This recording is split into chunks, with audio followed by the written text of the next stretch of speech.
Hello, everybody. Welcome to episode 106 of the Titanforge podcast. I'm Dratnos, joined by Tettles, and this week our special guest is Telegon. What up? Yo. Hello.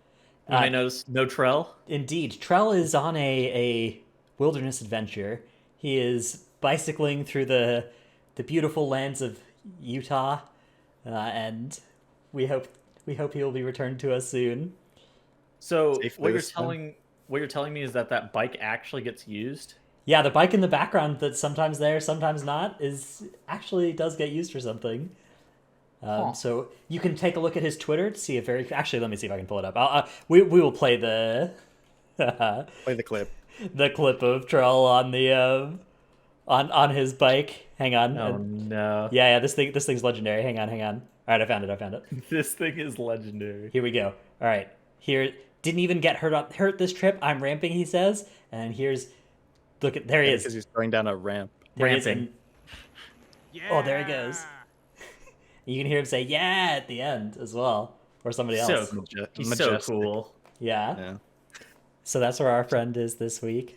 He's in a better place. But this week, we are excited to be joined by Telegon, who is in this space as an analyst, which is something that's kind of new for World of Warcraft. So I don't know. Why don't you give us a little bit of your history and then what exactly the analyst job is? Hold on. I think that's unveiling too much. Yeah, that's a bit of a dive. But I got into like competitive World of Warcraft like slowly, how most people do. They just like climb the ranks and like my first was HFC, and then I slowly climbed in the Mythic and Legion, getting my like first CE and in Taurus, and then like worked up the ranks to US 20th with PC on Ashara, and I've stayed around the 20s since then. And then I recently, after the Method gig, helped HC get US 16th. Yeah, so that's what you're currently doing right now is analyst for Method. Was that this tier? Was that your first tier in that responsibility? Yes, it was. So, okay, well, I guess we'll talk later about what exactly the raid analyst job is about, but it's pretty cool. I have a very important question. So what was it like to help HC dethrone Pop-Tart Corn Dog and make them slide even further down? Yeah. Well, it wasn't interesting because they did kick me before. Oof. So the drama actually intensifies. And then they brought you back. Yeah, they did. We gotta deprive HC of their that's the main thing we're doing. Yeah. They've actually poached everyone, half of Essence and me. That's true. My guild is very much ramping through the through the misery of others. You might say they're making moves in the off season. You're making moves in the off season. How many people have you guys picked up, and how many people are on your roster now? You know, some. They're nearing 30. Yes. The roster size has gone up a little, for sure. Okay. Echo's nearing 50, so you're safe. Whew.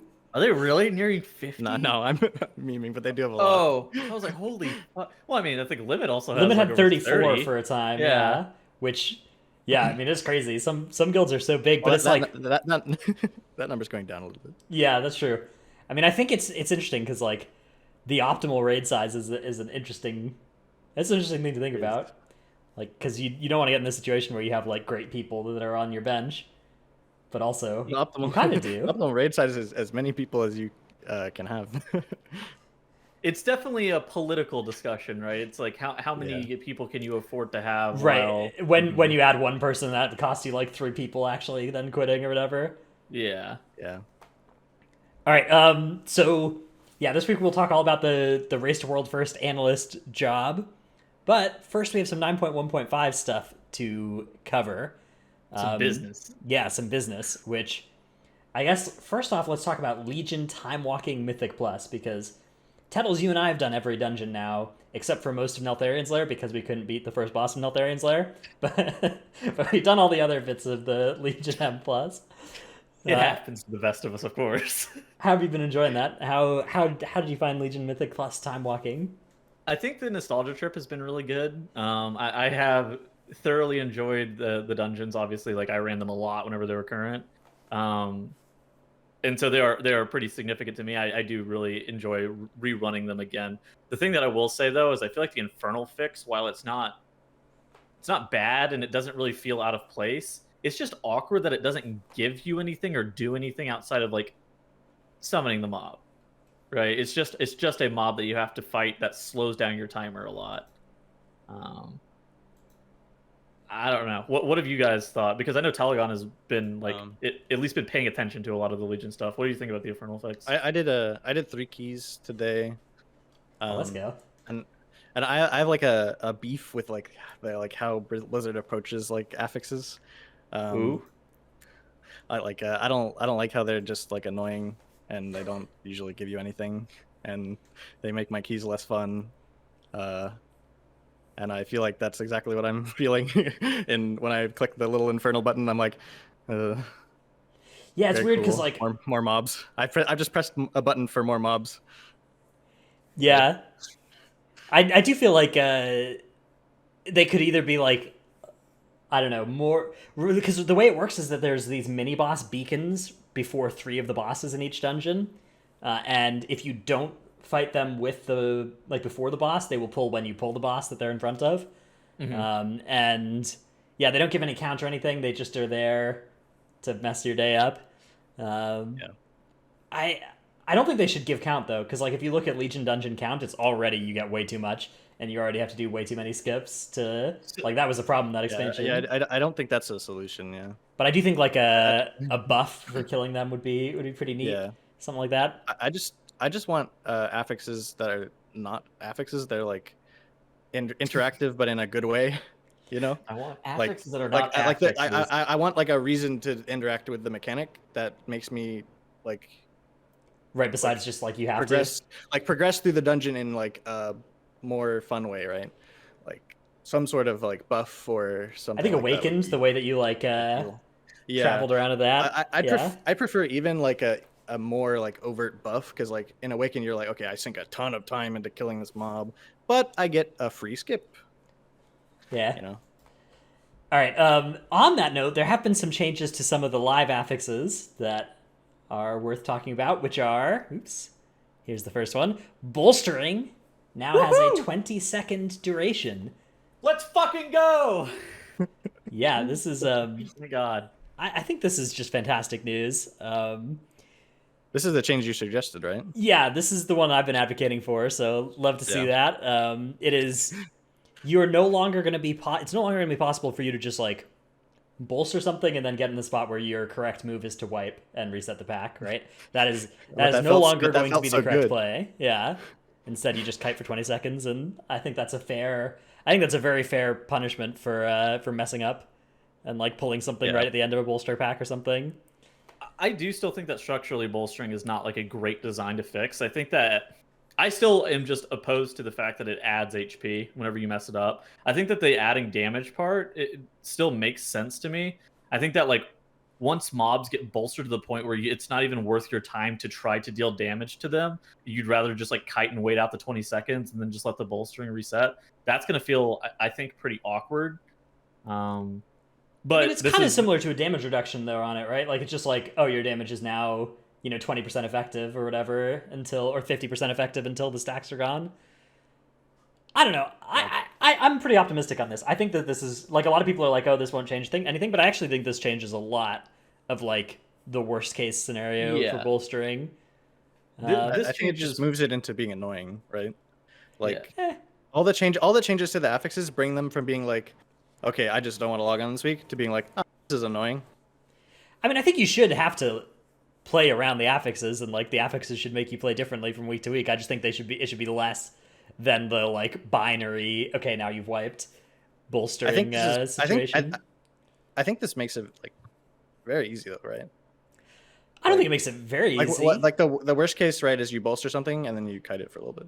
So, I mean, the downside is like there's already a substantial time loss, right, from bolstering, just from like trying to bolster kill a trash pack as opposed to even cleaving.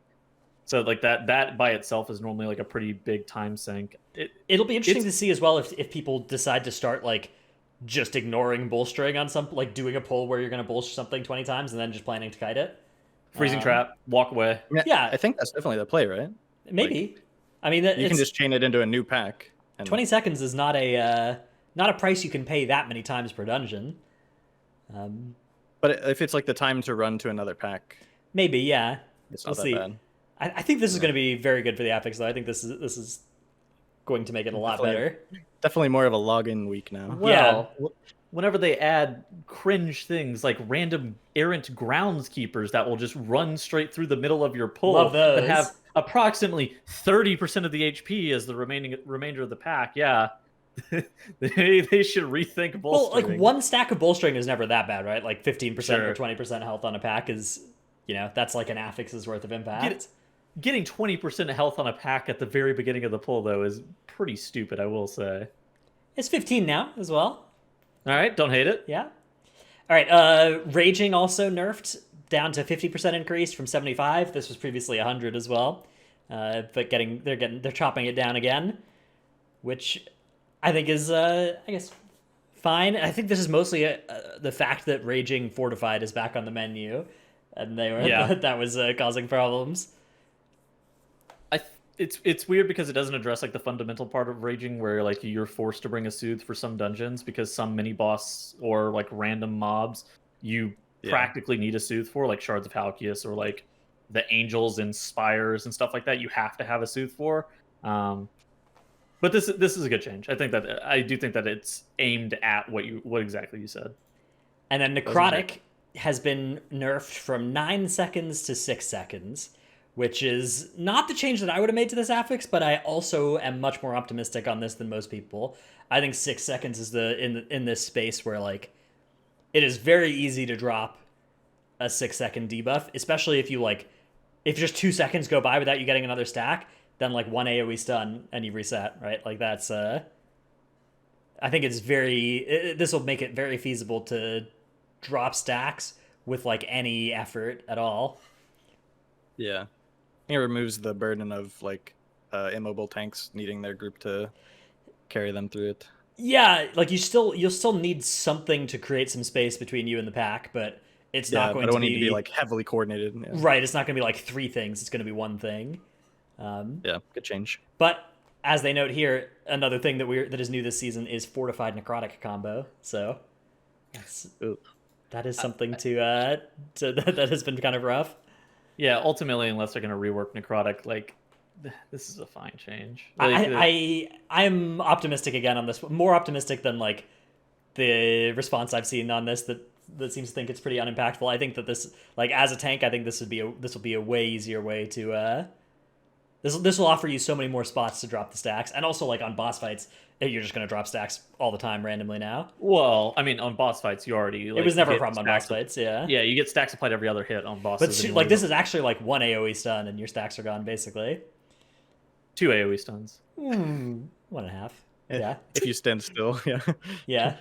1 AoE stun and your backpedal button, and you're good. Yes. 1 drop of walk away from the mob. All right, then I'll be S-keying now. Yeah, S-key it's good enough, I swear.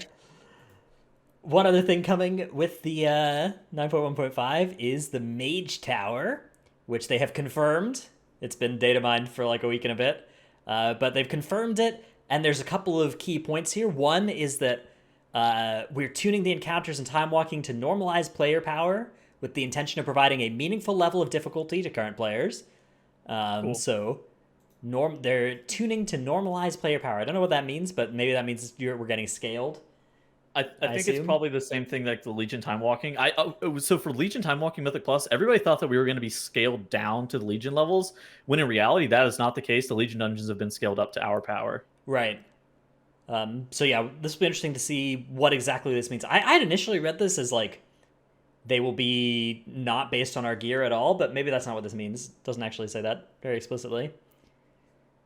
I've seen a lot of negativity about people about things bringing the Mage Tower back. Yes. Yeah, me too. I've seen a lot of like nitpicking around the edges as well about like the specific rewards not being exactly what people wanted, right? Like, so we've got the tier 20 recolors, and then there's one appearance, this Fell Werebear, that'll be available for Guardian Druids, and no other like other stuff is coming, except for a mount actually for doing all 12, or not all 12. There's going to be a mount for doing all 7 or something. See if I can find that. Yeah, okay.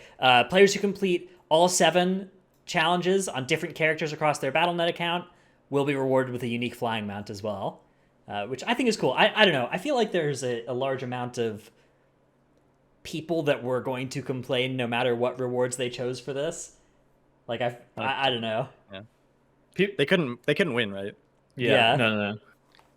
And then people, I think it's the prestige of like the Mage Tower was supposed to be completely locked away behind this vault, similar to like PvP elite set rewards, similar to like Mop and Wad CMs kind of thing, where it's just like completely locked away. And now that it's being brought back, it seems like some people are upset.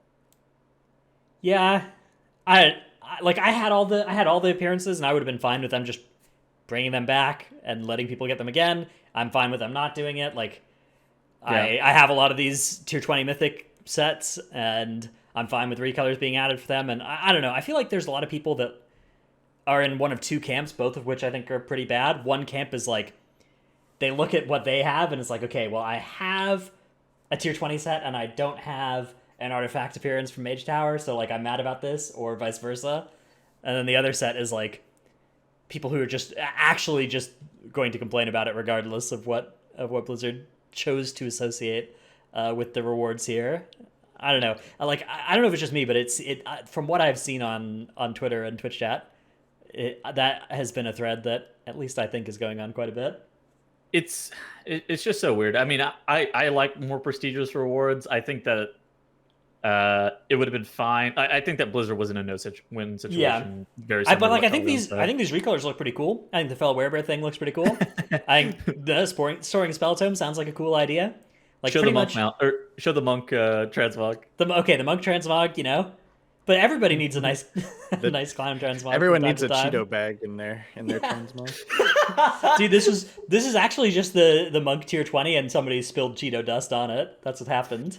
And what do we think about the bald human? Yeah, the bald human is definitely... Dude, we had some comments on our Wowhead video about... they're like, why are they flaming Sloot like that? That's so messed up. The bald human. Oh. Yeah, I don't know. I think this is cool. I'm excited. I will do these Mage Towers and have fun doing it. And, you know, I basically never care if some kind of cosmetic that I got is like reskinned or recolored or re-released or not re-released. Like, I don't know. These cool exclusive cosmetics are cool, and you know, you earn some of them will stay exclusive and some of them will get reused, and like even the ones that get reused, you had them for a while before other people did, and like that's what makes them cool. I don't know. I don't think it's something to get upset about. Okay, completely different question. Like completely off base. Yeah. Do you think that they should remove mythic transmog and mounts after Cutting Edge goes away, similar to what they do with PvP elite set rewards? Don't care. Don't. Please make a very strong stance. Imagine how mad everyone would be if they did. Yeah. Like, I think going back to old raids and collecting transmog is a pretty cool thing to do. But on the other hand, why can't you do that with old PvP sets? You know, why can't you get the old elite PvP sets? You see, you know, I don't know. I require you to make a stance. Lay claim. I guess I tentatively believe they should make it consistent and do the same thing for PvP and for raid gear, but I would probably err on the side of like being able to just earn both, not neither. But that's fair. I also just don't really. The status quo is totally fine by me. That's fair. I think people are more attached to like the competitiveness of the PvP ladder and the rewards that they get from it. Mm. So I'm not sure if that would be the best idea. Yeah, but again, I don't know. For me, like the mythic gear, I don't really care either way. Like the current set mythic bonuses are cool while they're current because they're exclusive. Yeah. But maybe they'd continue to be cool if they stayed exclusive, right? And you couldn't just go back and transmog collect them. I don't know. It would mean more, right? But like, does that meaning like provide like anything to your game necessarily? Yeah, I don't really. I don't really think it does. Like, the people that got it because they like rated a lot or whatever would be very happy, and then everyone else would be very sad. I will say though that one of the biggest flexes is riding around on a gladiator PvP mount. Those are some of the biggest flexes in WoW, and most Yeah. like a lot of that's because it's not obtainable. Like, can you imagine if like the Archimond mount or like okay, the Shackle Urzul is ugly, so not that one. The Jaina mount, if that one wasn't The obtainable. Gul'dan Infernal, God, Yeah. that thing's Yeah. so cool. Yeah, I exactly. would, Stuff I would like be down that. with the mount. I would be down with the mount going away. I think that could be good as well. Yeah, but what they do right now is they kind of half do that, right? Where they just drop it to a 1% drop chance or something. I think if the mount and the title went away, that would be better than the transmog going away. Yeah, That's I fair. think that can make sense. Again, No. don't really But mind. not the Shackled Urzul. They could leave Yeah. that one. The Shackled Urzul, yeah, that thing's sweet. What, you didn't It's like it? fucking ugly. No, that thing is hideous. Dude? Glass houses? Alright. What the fuck? Okay, bro. Okay. Next little question on our list here. Is 9.1.5 the best 0.5 patch ever? I think it's very, very clearly going to be a yes. I don't know. I think it's clearly the best 0.5 patch ever, and I think it's probably going to just be the single best patch ever in terms of like how much better it is than the previous patch. I don't So- think that's arguable at all. Well, the question is, does Trial of Valor and Crucible of Storms patches, like, are those better? Because those came with a raid. Those did come with good Right. raids. Crucible was a really good raid. See, so now Yeah. here's No, the no. actual question. No. Is No, this a you have better... to. You have Yeah. to think like because you're gonna get the raid whenever, and that's fine. But like these changes didn't have to happen at all, right? Yeah. Like none of the quality of life, any of this. Like if Blizzard just went on like they did like 2 expansions, they would have not done this and just left it Just as it given is. us the Maybe, raid. yeah, maybe you get one of these things, right? You can send 40 renown to your alts. Here's Yeah, a new- conduit energy. Yeah, conduit energy removed. Here's a 2-boss raid. Yeah. Good luck. I agree this is better than that, I'm in. so yeah. Yeah. Odds of 9 okay, Tettle's put odds of 9.1.5 containing a mini raid. 0%. go. Really? Ooh. Yeah, 0%. You think they're gonna put a mini raid here? And they I think haven't they told us could. about it yet, and they've already told us about 30 other things in this patch? Yeah, I think they absolutely would do that. What are you talking about? Alright, dude, I think Tettles has been given a secret mission to bamboozle us into thinking he thinks this. Yeah.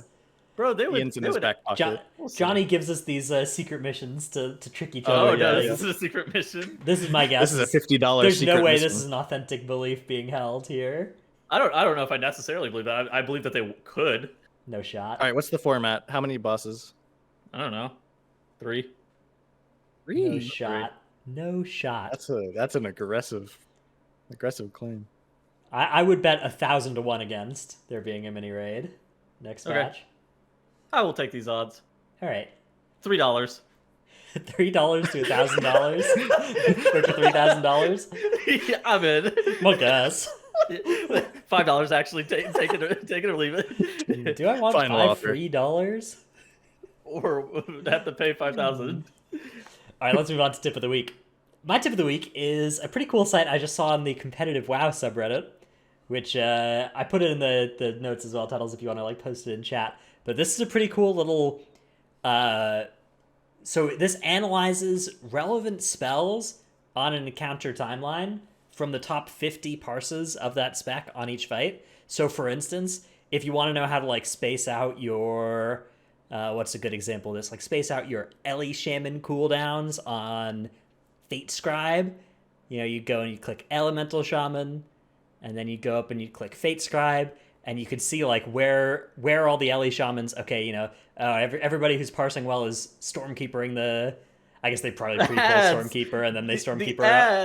ads. Well, yeah, I don't actually know when the first ads come out. I actually think it's 45 seconds that they come out. So I think that this is just pre-pull and then on cooldown. And then you can see where all the Fire Ellie casts are. And you could contrast this with something like Sylve, right? You could look at Sylve and see where all the damage is being used. And again, you Okay. see if things are staying off cooldown for a while. It's like a cheat sheet, dude. Yeah, which I think this sort of thing can be pretty cool for your spec. So I thought this was a cool site. It was presented in a way that looked pretty cool. Figured This I'd has share it had around. to this has to be the most important and impactful post that's ever been made to the competitive WoW subreddit. I swear. Dude, the competitive WoW subreddit is cool. Oh yeah, What do you you can mean, even the put your PI trinkets one? on there as well, and it can show you where people are like IQDing if they're using IQD. It's so cool. Huh. Yeah. Wait, you're a big fan of the competitive WoW subreddit? Dude, it's such great content. Okay, Fair enough. Both- Says everyone. look, both the It WoW is good- subreddit. Okay, I'm not arguing. It is good content. There- Both of the Reddits are content. So in which direction? I actually think there's a solid amount of reasonable posts on there. Just like there's also obviously a huge amount of people Trash. Yeah. yeah, rehashing some weird points for sure. I don't It's know. better than the PoE subreddit. True. True. That is a subreddit just built entirely around hating the game that they play. Which- Really? The PoE Reddit hates Yes. the game they play? Oh yeah. They hate the game. They hate the devs. They hate themselves. It's It is truly the whole package. It's like WoW Twitter. It is very It's like WoW Twitter, man. it's pretty similar to like Target Cap Twitter. Lepan in chat. Hey, what's up, man? Outlaw rogues. Oh yeah, Outlaw Rogues talking about spinning crane kick getting uncapped. That's just like Doomer Twitter. That is Doomer Twitter. Yeah. That's the waiting to re-roll Twitter. Yeah. All right, Telegon, what is your tip of the week? Mine is that if you happen to be playing the Karain Soulbind and have a paladin, you can have them sack you and gain first strike Wow. because you technically do damage to them. I will be making substantial use of this. Dratnos will Sack make me now. substantial use of Yeah. the Kyrian Druid and the strike Yeah. technology. All right, and then let's go take a look at Tettles' clip of the Oh, week. dude. My clip of the week owns. So this is coming from China, Astra China versus MDI Skyline. finals. Yeah, Astra versus Skyline, and we're watching Astra on the left here, and you can see that they're pulling these goops, and then Misery Sigil and running through. And normally, so people have tried this, and what they found is that the goops like grip you in, right? They grip your Yes. healer back to them. They don't snap to you instantly. They just do that. But what Astra are doing here is their tank has built some threat on those mobs, and it looks like their healer just doesn't heal for a while, and so isn't generating healing threat as much compared to the Well- tank, right? You can see the tank is on top of the healing meters, right? So it's still getting most of the HPS threat. And then Yes. It is a holy paladin, of course. yeah, of course, Holy Paladins love not healing. And then if you watch carefully, you can see their Demon Hunter starts getting gripped by these oozes away from the Mana Storm fight here. But like it doesn't actually, you can just cancel it by using Glide. Yes. So that will happen in the near future once that Sigil of Misery ends up expiring and the mobs start to realize what's happening. You'll see the Demon Hunter start getting bounced around. Yeah, there it is. You start getting gripped towards them, and it has to hit Glide to cancel the momentum of it. There it happens again, and now the oozes are actually starting to snap, and now they've found a way to pull those oozes onto the Mana Storms. So, incredibly cool snap with a lot going on there. That I think If is he, really cool. if to he doesn't watch. glide, does he just like fly through the wall or die? I think it just he's gonna gets you get all the way back gripped. to them. Yeah. He will get gripped Okay. all the way back. It's like in through the chat says- texture and terrain and stuff. Lepan in chat says, "Do not try this in your weekly key." Absolutely do this in your Try weekly it. key. Try It's a it. good strat. Yes. Yeah. Yeah, please send us the clips of you trying it. Yeah. I don't know. I think this is just a very cool adaptation. Aster worthy. They 3-0'd Skyline in this series. Dude, and, okay. won It's a that bit of a banger. qualification. Yeah. Not only did they 3-0 Skyline, they did it in fucking insane fashion. Like, I ended up watching back some of their runs, and whenever like some of the top teams will run against like the 16th seed, and it's not that the 16th seed is necessarily wiping, it's that the number 1 seed looks like they're just like that much faster than the other teams. That was Skyline versus Aster, where it was just like Skyline didn't even wipe in Plaguefall, and they were still just like on the third boss by the time that Aster was finishing Plaguefall. And it was just like, what the hell? Same with Spires of Ascension. They hadn't even wiped, and they were on Ventinax whenever Aster had pulled Ophirion, which you're like, what the hell is going on? All right, let's move on to our main topic here, analyzing the analyst, as Tettles has titled the section. Yes. So this is for mostly talking about you, Telegon, here, who are, of course, our special guest this week. Again, for anybody who skipped past the intro, as I usually do on most videos and podcasts and stuff, Telegon is the analyst, currently an analyst for Method, World 5th, in their Race to World First endeavors. So how how did you get started in becoming a Race to World First analyst? So, well, like I said before, I was in PC and then I went to HC, and I actually went to HC and became an officer. So that's kind of where I got it. I got the start, I guess, into analyzing and looking into like what makes a guild better, like how to increase your rank, how to like spend less time on every boss, and I made assets for them in Nathria, and we got the US 25th. And then after that, the Method posted a tweet that was like, "Hey, we're looking for an analyst. You can apply here." And I was like, "Why not? Let's see what happens." So I took my little resume with that I put my math degree on, and I was like, "Hey, these are my this is what I did. This is all the stuff I did for that. Like that I was using to like apply for like real jobs." And I like adapted a little bit. I was like, "This is what I'd done in WoW," and then I sent it over. And then I got to do like the interview process for them, which was 2 parts. There was like an initial interview where they're like, "Yeah, we're gonna move you on to phase 2," and then phase 2 was like kind of interesting because it was a project. They gave you 24 hours and they sent you over like a guild's like Night of Prague, and they're like, "Analyze this and tell us what you think." In this like second interview, which was like a presentation and then a Q&A afterwards. Okay, do you want us to pull up either of these spreadsheets here? Yeah, sure, you can bring one up.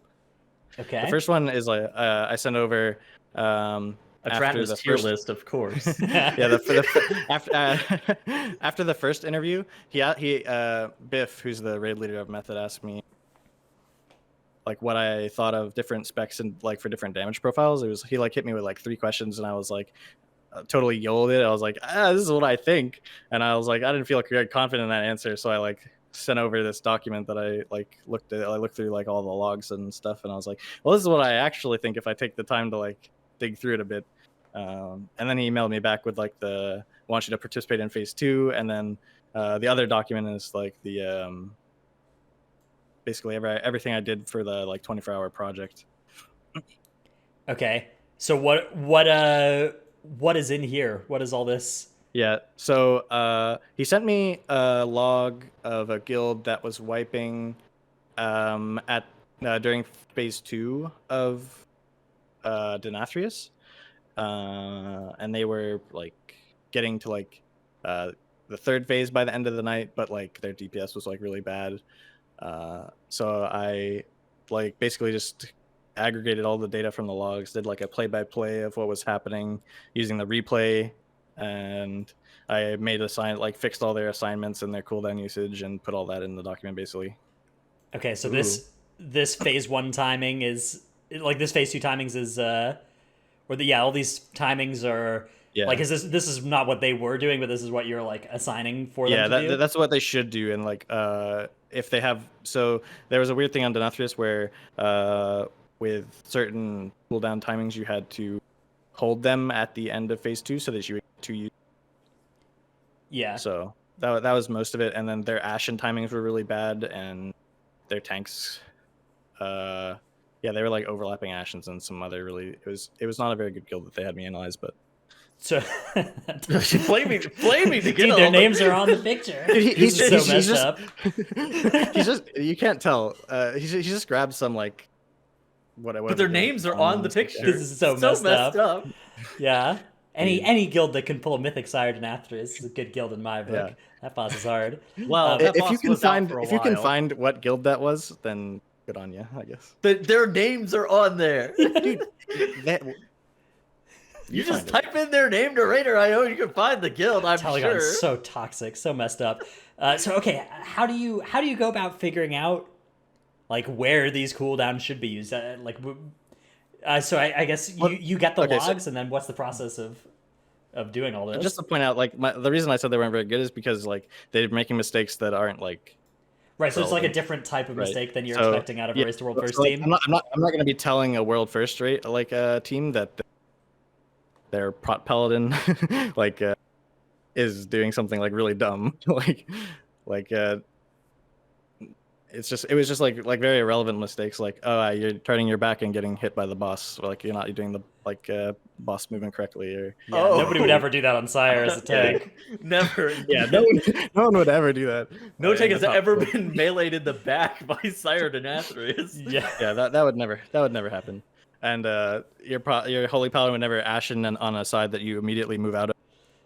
Oh yeah. And, I'm familiar with okay. those. Yeah. I think yeah, wait, that- were you that- analyzing my guild? Wait a second. Yeah.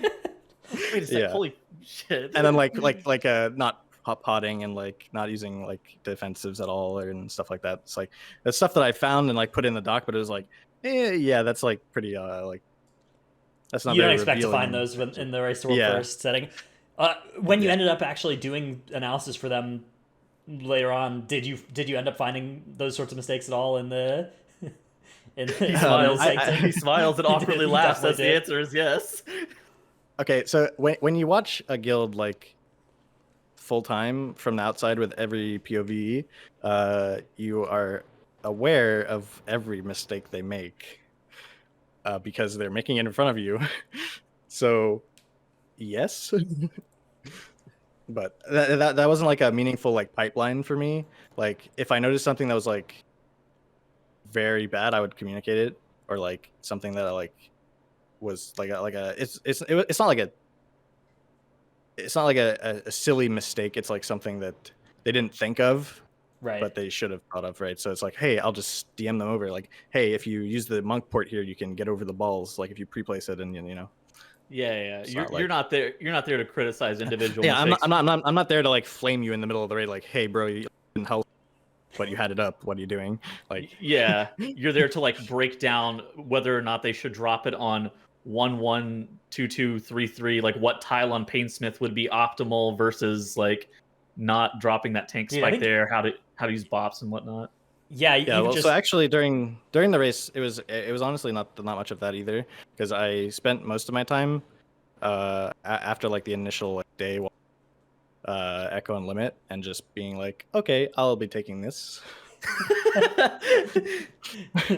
you were just That was a swift yoink, but don't mind if I do take strategy. Like we spent so much time like preparing for the raid and being like, yeah, if we were blind, we would do it like this. Like we have all these strats in place, like we have all these ideas about what we're gonna do, and then we get a little behind, and it's like, okay, I'm going to be taking this and this and this and this and this and this, and I'm going to be moving it over to our raid, and then I'll be sending it over for them to do, and then I'll be moving on to the next boss. How was your Guardians prep by chance? Yes, that was. Thank you, Limit. Just a quick shout out, you know. so, Be taking that. okay, yeah. So that ended up being when you actually got. So you got accepted off of this like interview thing into doing that, and then that was so you joined during the like PTR cycle for Sanctum, right? What sort of things quite did you late. do? Okay. Quite late in the cycle, actually, and So was it I'm pretty sure after the reason I got testing that already accepted. happened? Like halfway through, I think they were like on Mythic when I was there. Okay. So I don't remember exactly. That was like the first day I was there.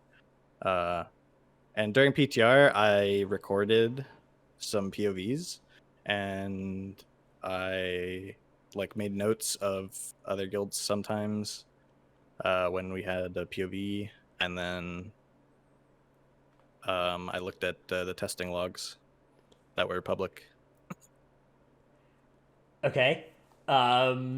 What sorts of work did the guild end up doing about like prep? You know, what kinds of prep you need to do for characters? What exactly are you supposed to do in Korthia? Was that the kind of thing you were involved with as well, or was that Yeah, somebody else's work? that's where I ended up getting involved. So I did a lot of digging into the PTR logs, mostly on KT and Remnant, which is where we found like the KT strat that Echo showed, and we So you found guys the had that as GUID. well? Yeah, we did, but no one gets to see it because we were fifth. Yeah. And we also had the GUID stuff for Remnant, which is pretty cool. Because we first saw that, we were like, "Hey, something's going on here." So With I the was looking in the MD? logs. Yeah, so we were MDing it from the start, but we were like, we thought originally that you just have to have like a character with movement do the outside one, and then we were like, something's going on there because it's like not consistent, but also like kind of consistent at the same time. So I like looked at the like actual event like listing the time in the log of the like when the dispels go out, and I was like, yeah, I don't know, it's like, so it seems so random, like whenever it's the priest is first, but like outside of that I can't like make any consistency out of that. And then one of the other guys was like, found the GID stuff. So a wait, lot you of guys your did okay. you guys did your MDs not based off of like who had movement and put them on the outside? You actually did your dispels based off your UID? Yeah. Holy shit. That is impressive. So for being an analyst and doing these sorts of things, then is the like skills you need like what understanding of World of Warcraft raid, Yeah. what's good, which is obviously really hard, and then also like Mm-hmm. Warcraft logs, knowing how to look through, knowing how Warcraft logs works, and then how much does your math background come in as well? Like what exactly Yeah. would you say are the skill sets you use on an average day of doing this kind of stuff? So people have like a pretty like deep misunderstanding of like what you need to do this, and like how valuable like having one person do this is in the first place. Like, so you don't need a math background at all. In reality, you're not going to use any sort of advanced mathematics. Like it's just like the opportunity to use it doesn't exist. Like the most math that you can use is in splits. You can do the probabilities of like certain pieces of loot dropping for like certain specializations, and then you can work your splits around a probabilistic approach to it. And you can do some algebra about like how fast bosses will die with your damage and stuff. Okay, yeah, so not exactly But genius you won't level be doing any mathematics. you don't be doing any differential equations or anything. Okay, unfortunate. And like Yeah, yeah, truly unfortunate for me, yeah. but not You, unfortunate for your guild's officer, which you can make them do what I do, even though they will protest extremely. so Yeah. wait, you weren't doing area under a graph calculations and I was not doing calculus 1. No. I see. Yes. So Okay. like Good. there's a lot of room. Like I think the real value for the position is getting someone that will like apply their brain to like problems you have with your guild, because all the world first guilds were like casual before they became orgs, right? So as they've scaled up, they have like implemented all these like organizational systems to like help them toward like get better at getting world first. But in a lot of ways, that's not like all the pieces aren't fit together super efficiently. So if you have someone coming in that's analyzing the efficiency of all these systems working together and working on asking questions about like so this guy died a lot on this boss, but why? Like what system of the guild failed this player, right? Like how could we have done better here? Or okay, so Echo killed Fate Scribe in an hour and a half or whatever it was, and Limit killed it in like 5 or 6 hours. Okay, so what's the discrepancy there? How did that? What variables led that to occur, and like how can we fix them? So From an analyst perspective, that's a lot more valuable than having a guy that can be like, yo, so I looked into logs and this guy died 10 times. And Yeah, this guy we died already 6 have times to this thing, every you guild know? already has 'Cause- like two people that are doing that anyways, free of charge. yeah. Yeah. That's pretty simple, right? Like maybe I can write a query that finds whatever question you're asking in Warcraft logs, like a minute faster, but is that like incredibly valuable?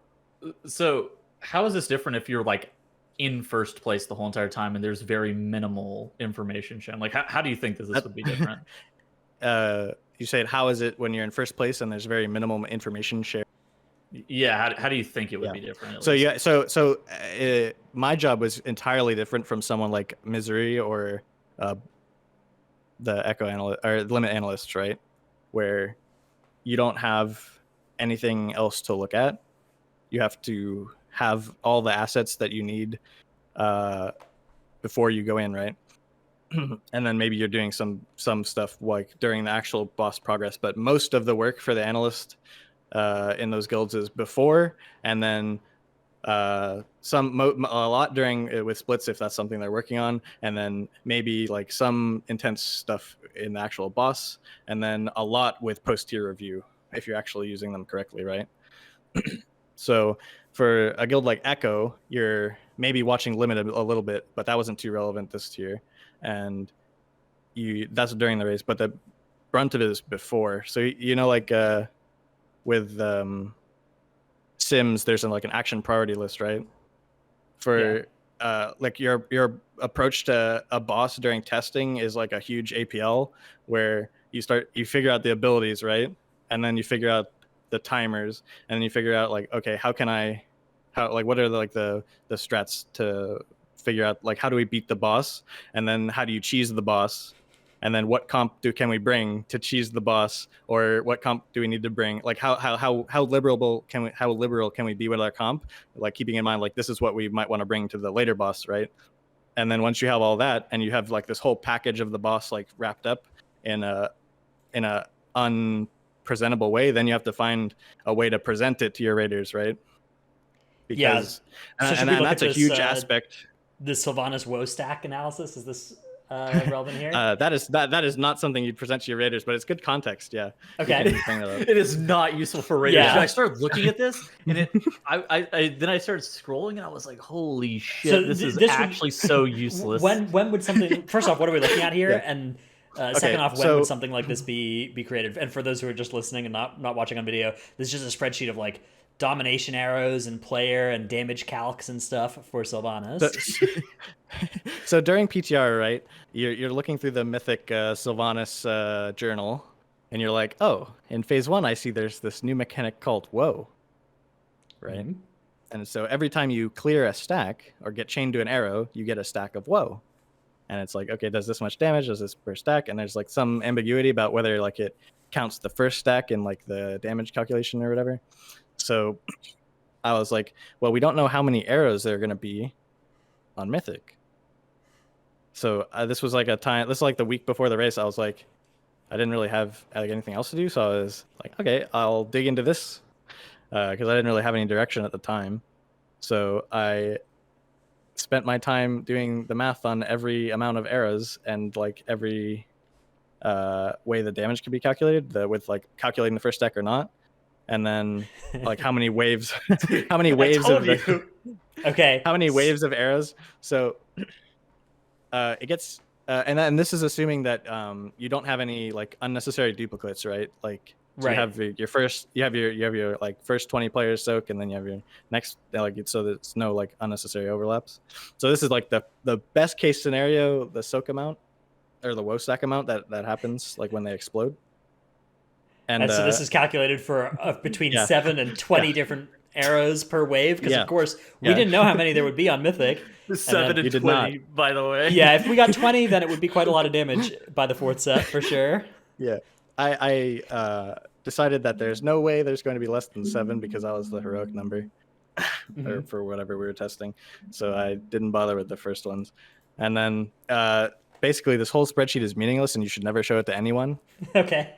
So yeah, the TLDR is you just drop barrier, right? And during the intermission. Well, yeah. So I guess my question TLDR is that you don't think about this at all, and you just drop barrier. Barrier go burr. This gives you enough TR. The only thing you get from this is that it's probably around 8 arrows per set. Interesting. Okay, so that's what you take from this is that as you get Yeah. more than 8, then we start getting this purple color that means big danger. Yes. Yeah. As you get above 8, the damage becomes very unfriendly, and you're like, maybe this is an actual mechanic now. Like you would have to drop multiple raid defensives and shit like that, like a rally, or like Well, I guess more than rally even. well, on Prog you dropped more than just barrier. Yeah. Yeah. In the intermission You like as well. barrier slinked for rallied, and then So is that all that AMZ. from yeah, creating disarray. this? Is that what you took? Like, what did you message on to the guild as a result of the work you put into this before the race came out? Yeah, I messaged that to the healing officer. I was like, yeah, I think it's probably like 8 arrows, and he was like, nice. Yeah. Nice. And I was like, yeah, spend 8 hours on this. Very cool. it's probably 8 arrows. You probably don't have the defensive until the intermission. You're probably okay. Yeah. So in terms of like being an analyst, that is incredibly useless. So And are you not like, worth was your this a time at bad all. use of time? If you could That go was back, a like, terrible use of time. okay. Right. Well, So like as I was saying before, right? You should have your action priority list for each boss, and then at the end you should have like this is our like strat, like this is our idea for approaching this boss, and these are all the like sub ideas. Like, okay, this is our ideas for weak auras, and this is our priority for like the weak auras we think are like the most important for this boss, right? Stuff like that, and like ideas about like assignments, different configurations of like the priorities of weak aura, like what, okay, well, this should make this sound and be like this, like important, like this important on your screen, like in this like group, and like everything should be like neatly wrapped up. And then what you have to do, and like is really important, is that you have to port all this effort you've put into understanding the boss into the raiders' brains. right. And that's the really difficult part, because realistically the pre-race should be like a match of chess where you've played everything out already, and you just have to send your little AI in to make all the moves, right? The only thing that should be able to go wrong once you start the race is the raiders making like human error, right? And that should be the goal behind prep, is to have everything as much as you possibly can, like make it as easy for them to play as possible, and like give them the best chance to succeed, right?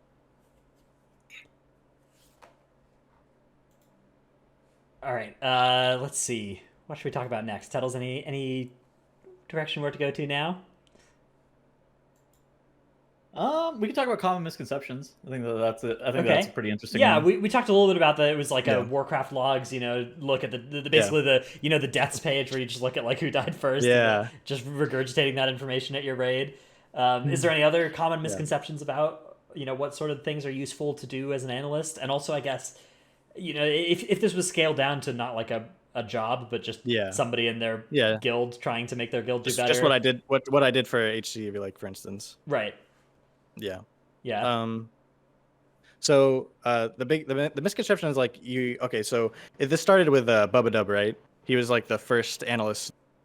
Like he did the first race with Limit, and they won. And Max after the race was like, "This guy was insane. He helped us so much." and the whole community was like, "Wow!" And so all the other wild guilds were like, "Oh, we need an analyst. Where do we get one? Twitter?" And that's Math universities. Yeah, Math University. Twitter, Twitter analyst. Yes, Twitter analyst right here. So after him, like not much was said about what he actually did. So people like naturally gravitated towards like Warcraft logs, because that's like a very understandable, like very simple, like they look at logs and they say what's wrong, and that's nice. And it's like you get to the post here, and it's like you're analyzing the aggregate data of like death percents, like okay, you got hit by this mechanic this many times, or like you took this much damage, or used this many health pots, or whatever you want to look at. And it's like anyone can do that, and it's not really useful, right? Yeah. Like the usefulness for Warcraft logs is understanding how the bosses behave more. Like the understanding of the KT strat comes from looking through the timers in the logs, and seeing how it was behaving with different like things going on in the like public logs that we could find, and our own like testing logs. So if you're like, that's the part of like the pre-race stuff is like, I really want to understand like how Sylvanas' timers might look in the third phase when they've added these mechanics. You can look through the current timers and see where mythic mechanic could fit into these like current heroic timers, right? So it is some log yeah. stuff, but it's not like looking at our Yeah. logs and like seeing. Yeah. Uh, If you want to do post tier review or stuff like or like player performance review or even like the guild structures, like guild failures that like cost a lot of time and like this strat or like this decision costs a lot of time or whatever you want to do with that, you need to do VOD reviews post here, and you need to have as many different POVs as possible and go through like the whole flow of progressing the boss. Like you first see it and you first see these things and you need to like judge and record like the decision making process and problematic stuff that happens in the decision making process where you've spent more time on a boss than you should have, maybe made a bad call, or like stuff is it like where communication like broke down about like something happening with a mechanic, like being able to freedom the balls on Fate Scribe, for instance. Like maybe someone said this like 2 hours ago, but nobody picked up on it, and so you've just not had that information for 2 hours or something like that. how much? Okay, so how And much that takes a long time, right? Yeah, that sort of that like that Yeah. sounds like a whole. Obviously, that's like an insane amount of time. Have you been doing that for like Method? Has that been something you've been doing post tier?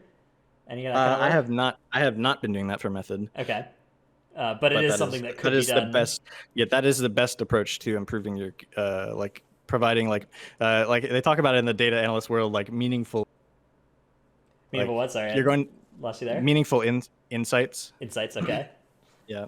So like if you do a full VOD review of your entire guild progress, you're going to be like generating a lot more like actionable, like meaningful insights that you can be like, you can go to your GM or whatever and be like, yo, we need to work on all these things and this is why, right? And then you have all the evidence, like you have the clips of like, okay, this, or like you think, oh, and you can go deeper, like this guy's performance, like I don't feel like it was very strong, and here's why, right? Like you don't have a bunch of numbers on a log which has said he died a lot. You have contextual clips that show the actual light of what happened, and not just he died to this damage or. So what is it? What is it actually like whenever you're not inside the raid fight? Like I feel like for me personally, a lot of context for whether it be like overlaps, difficulty of mechanics, why wipes are actually occurring, happens whenever I'm progressing the fight. I feel like even with like Stone Legion generals, we cast I don't even know how many hours. This was a great example because both of us had this feeling of like, how is this boss so hard? We're like watching Stone Legion generals, we're watching people pull it and die over and over. We're like, what are they dying to? Do these guys just suck? My guild's gonna walk up here and one shot it. And so you do this, you pull a boss, you're like, what? What is happening? Yeah, you wipe to it like 5 times, and you're like this fight fucking sucks. This is the worst thing I've ever done. Yeah. Sorry, what were you saying? Yeah, go ahead. So I think from that perspective, like you have to assign like if you're going to be doing this type of VOD review, you have to assign like an automatic level.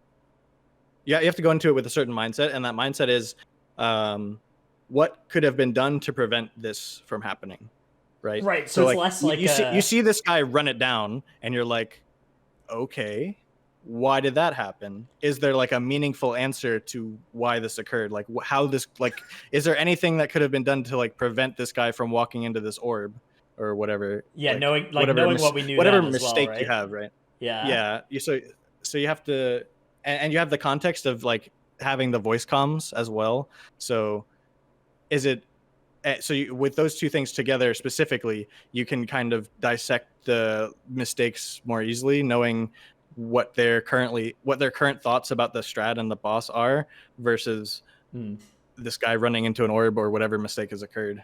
How much of the analyst job is coming into a situation where it's like, oh, there's an ad, that needs to die in 30 seconds, and we have these 10 classes available, and like we need to deal 300 million damage. Like, how much of it is like knowing that Aventhyr Moonkin plus 2 Fire Mage combusts, with a power infusion is enough to do that versus Mhm. not some other combination of specs. Is that the kind of thing that Yeah. an analyst would do as well, or is that some but not all analysts would do that kind of thing? So yeah, I mean the analyst like thing is very broad, right? Like so a guy who just craft law, a guy who just does bits, a guy who does all the stuff I've mentioned is Is he cutting out? uh Yeah, you're cutting out a little bit for me. yeah. Is there a setting in your I don't think Discord so. that's like a noise gate or anything that you could lower?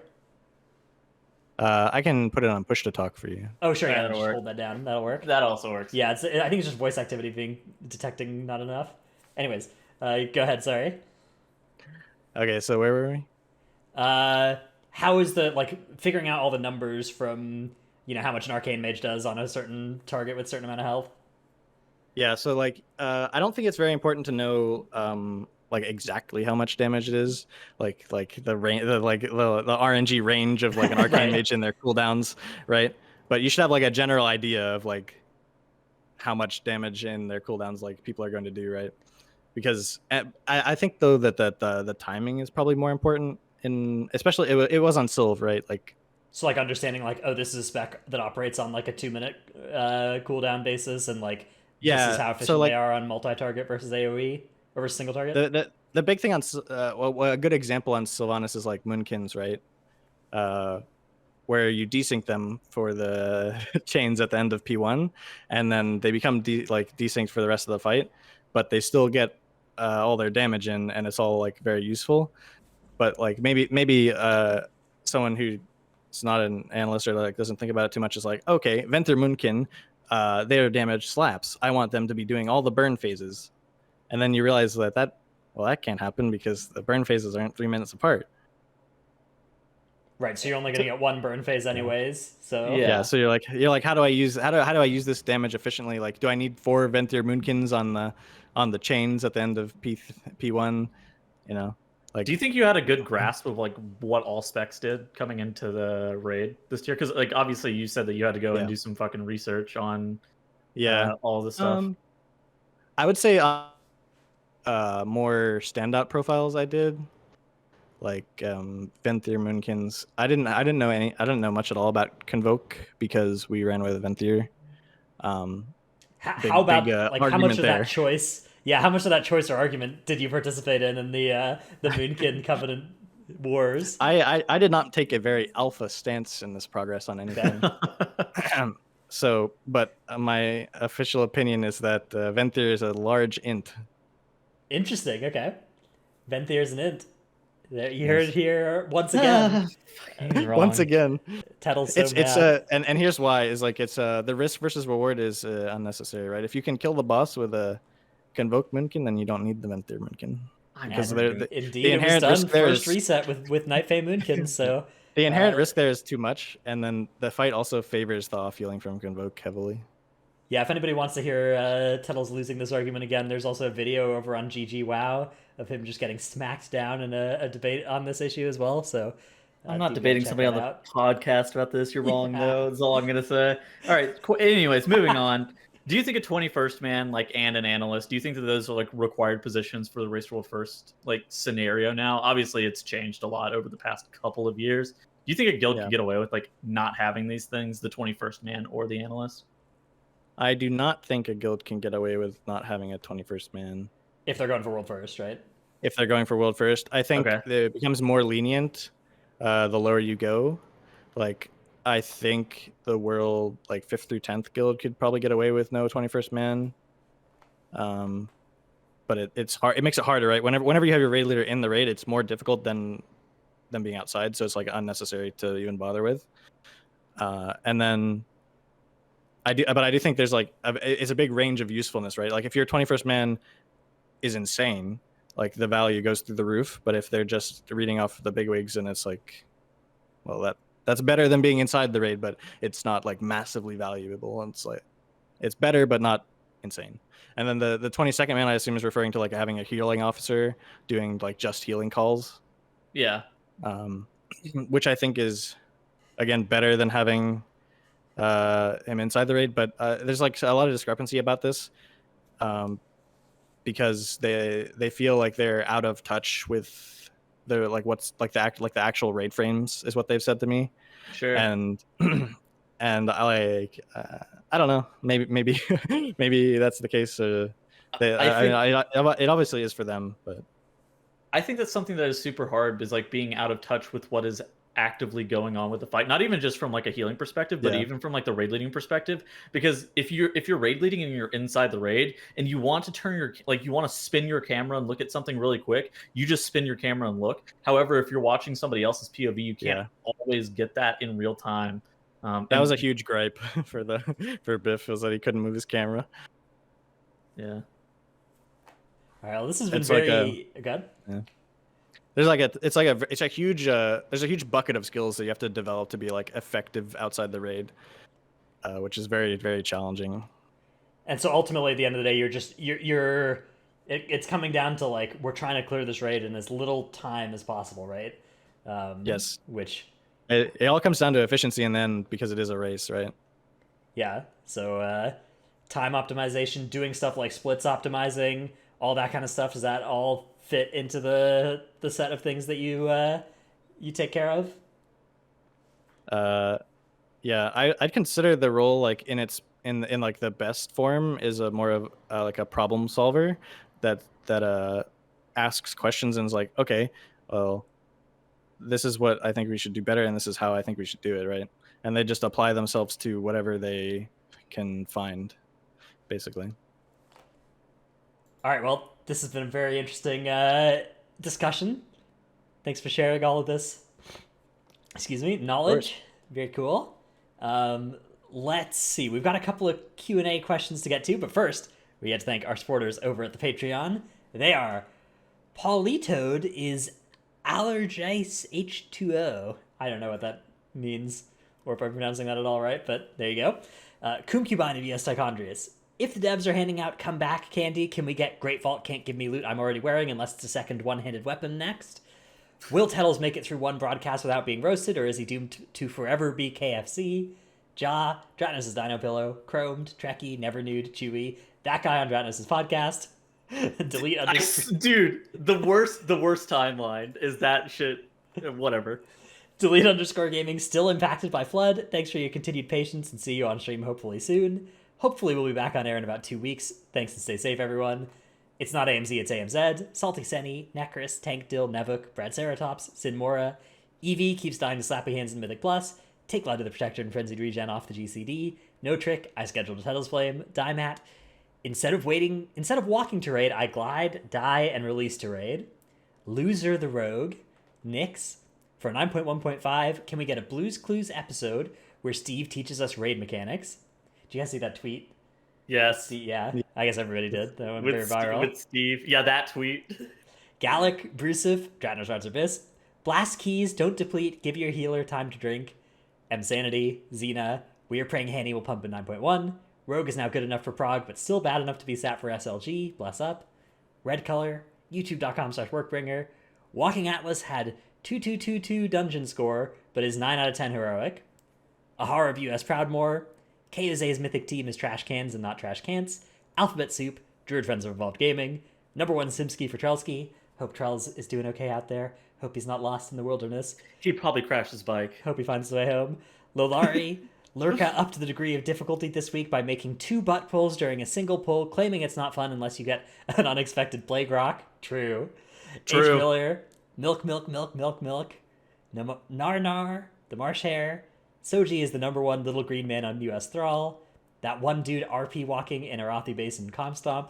Dude, that's the strat. The RP walk, and then you get longer on auto run before people see that you're auto running into a wall. Oh no. Yeah, that is so troll. No, it's not the strat. I'm gonna do that. Also, they'll notice you're RP walking and auto walking, and they'll detect you even faster if you're trying to actually AFK. Dude, don't AFK. They'll all be at the end. They'll all be at the end, so they won't see you. True. Okay. Yeah. Yeah. But what happens whenever you lose whenever you lose stables and you're right next to it, or farm. And I want to call it farm, but yeah. It's always farm. They always send like 2 stealthers at farm, and you have some player just lose to the bots because he's RP walking. I don't know. All right, our first question comes from Warax in Discord, who asks, "What are some specs that you think the community is sleeping on for M+? Considering you could consider the AoE cap changes as well. Personally, I think survival is way better than folks give it credit for. Survival definitely does a lot of damage. Survival does do a lot of damage, yeah. The problem is Survival just was like, in the MDI. yeah, that's true. There was a survival hunter in an MDI map. Didn't work out all that well for them, but it did. But were you was it saying? their fault? Yeah. Were you said Retness? I think the thing about survival is like, I still don't think you ever would really play it in a top end key, because like you can get as much or more damage out of, say, a Windwalker, and you're also getting, Ring of Peace and Mystic Touch, and I don't know. I think the utility kit of some of the specs, like there are some specs that are just like worse on damage and worse on utility, and even though they're now close, there are a lot of specs this season that are like close on damage or even equal on damage. I still think that you're not going to see them in top end groups, but definitely survival in like a weekly key situation is way better this season than ever before. Actually, I think it was sleeper good last season as well in this whole expansion. So this is a weird take, because some would argue that these aren't sleeper, but I think Afflock and Havoc Demon are kind of I feel like those are pretty slept on heavily this patch. Like for how good they are, the representation is lower than it probably should be. Afflock is what I'm really saying. good, yeah. Afflock, both Afflock and Havoc Demon Hunter, you don't see them a ton, but they are incredibly powerful. How about you, Telegon? Do you have any sleeper spec, any specs that from your analysis of the raid logs found a cool spec that's like, oh, this would be good in M+ too? Arcane Mage, bro. Ooh, that's Also a seen hot play in take. MDI. That's a hot take. I'm friends with Echo's new trial Mage 6, and he's like the Arcane Mage pioneer. Yeah, he was an MDI. Yep. Yeah. And he's a gamer, and Arcane is a very cool spec that I think a lot of people should try out. For sure. All right, next Just don't tell question. anyone. Next question comes from Freakinator in Discord, who asks, if you were given the choice between Blizzard reworking 3 specs of your choice or a new 3-spec class going into the next expansion, which do you prefer? What specs would you choose, and what class would you like added? I'm pretty sure I would be on team rework, but I am on the rework. yeah. I think Telegon? Go You ahead, add Telegon. or Yeah. What was the question? Add Would or you rather rework Blizzard specs. rework 3 specs going into next expansion, or make a new class that has 3 new specs? Oh, rework by far, dude. Rework by far. If they were gonna add a new class, I'd like to see a Tinker or like a Dragon Mage. Yeah. I Those want would be Dark cool. Ranger, dude. Dark Ranger, yeah, that could be cool. That So could like be an edgy rework hunter? survival into Dark Ranger. Yeah. Yeah. Yeah. You just give what was it, mop survival, or that everyone wants back, or was it WAD? Yes, it's Yeah. mob survival. Yeah. Yeah. Give me Black Wrath Arrow. survival. Yeah, Black Arrow explosive shot was even back then. Yeah. So- What are the 3 specs you would rework then, Dratnos? It's survival Alright, on the enhancement spot. feral. Survival and okay, interesting. Those are just because they're not popular. Those Like, are why are you specs. reworking them? Those 3 specs are the melee DPS options for classes that also have a range DPS option, and I think they have been chronically left by the wayside because of like a lack of unique utility to justify being in melee. So I would want to see that addressed. Okay, I think that for me it would be like Disc Priest and Holy Paladin would probably get like the fucking wrath of the rework for me. I feel like those 2 have been way too fucking good for way too long. I think that those 2, yeah, and then maybe something like a serve hunter rework is probably, hopefully, It's tough because coming. like a lot of the specs are actually functioning just fine in like PvP or something as well. So just from a PvE perspective is how I answer this question, because like I know feral and survival or whatever they're frequently good in PvP, but thinking from PvP or from PvE, that's some stuff I've noticed. Telegon, you got any hot reworks? I have a weird take because I agree with Dratnos' choices, but I have it for a different reason. And I think my reason is that their community perception is so doomed that they need a rework. Like even if they're actually good now, which honestly this Feral. patch survival Feral feral does enhancement are damage. all probably Survival in the best does state damage, they've been right? for 10 Yeah. patches or something. Yeah. All 3 of these specs do damage, but people still think they're shit. So even just announce that you've reworked these specs, but don't change anything, just to get like a reset on community perception on them. I don't think that would work. I think it need to be an actual rework. But No, it's like a five head play. Yeah, that would be an attempt for Blizzard. You just to have do no quick work throw and get, a press yeah. conference of like I have redesigned Feral Yeah. Druid. Go check it out, and you haven't changed any spells, and everybody's Yeah, like, oh I my am god, Iron Man, yeah. quick as a genius. He saved Feral Druid. Dude, whenever we were doing MDI this weekend, I go, that dungeon was quick, and I'm not talking about the Blizzard president. I thought Jack was about to die. We picked up a Feral Druid recently. We have Hippo now on our roster playing Feral. We picked up an enhancement shaman because I sim 1,000 DPS higher with Wind Fury. Oh, you're king. so Congratulations on your retired cat. yeah. He's not retired. He's active. Yeah. All right. And our final question comes from Lobster in Twitch chat, who asks, "Are you talking to an angel?" Yes, Telegon he's been ascending. He's been Dude, I have a ceiling light, and it's like the only light I have here. Yeah. He's in Bastion, of course. I needed to get like a ring light or something, but I didn't think that far ahead. When your podcast guest is in Spires of Ascension. Yeah, I actually just logged in to get whatever trinket it is in there. Ooh, yeah, The get your bell. Yeah. Bell Yeah, was up a couple kinda- days ago, by the way. Kinda sus. Kind of sus. I haven't Anyways, get my bell. thanks for coming on our show, Telegon. Is there a place that, like, any YouTube, Twitch, Twitter, anything you want to shout out on that kind of stuff? Yeah, I have my Twitter at the Method Telegon, and then I have my Twitch at Telegon MVP. All right. So go check Telegon out there for everybody. We'll be back next week, hopefully, with Trell safely home again. We miss him very much. And Dude, he's gonna come back with a burst appendix or something again. No, dude, you can only do that once. Yeah.